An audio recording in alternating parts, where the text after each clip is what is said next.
Let's just focus on marriage as an institution itself, which has evolved and changed down through the years.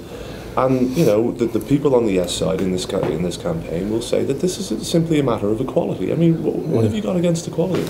I'm more in favour of equality than they are. I'm in favour of it. Shouldn't men be allowed to marry men? Shouldn't women be allowed to marry women? Well, I think what equality actually provides is that... Answer that question then. Well, no, I am answering it. But equality provides... Yes or no, like, no, you're redefining... Equality, it doesn't apply in every situation. Equality has to be understood in terms of what things actually mean, okay? So, you know, being strongly in favour of equality not only allows you, but requires you to treat different situations differently. And what marriage is about the state supporting the particular relationship between men and women, because that provides the context that people want, that works best for the bringing up of children.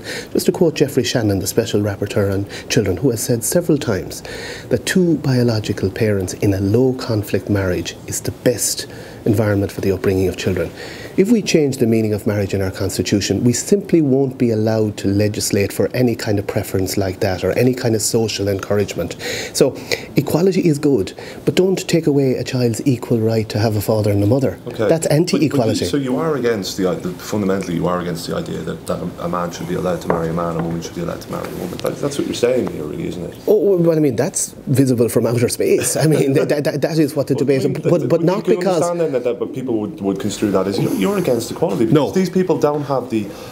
You're saying that these people should not have the same rights as straight people should have. Well, you see... Or do you have? Well, for example, the next stage then is to say, well, are you going to treat couples where there's more than two persons involved? I mean, we've had newspaper stories about thruples, and you know, there are countries in the Western world with three-person relationships. There are people who want to promote polyamorous relationships and who will in due course claim that we are treating them unequally by being so discriminatory, by insisting that two people is what we recognise as a marriage.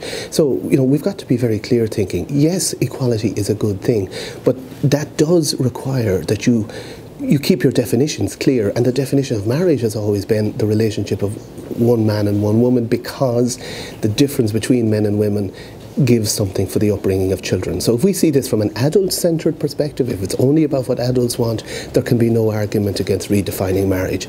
If you see it about what works best most of the time for children, and do we want to promote that in some way, then there are major problems with redefining marriage in the way that's proposed. It's a question of adult-centred law or child-centred law.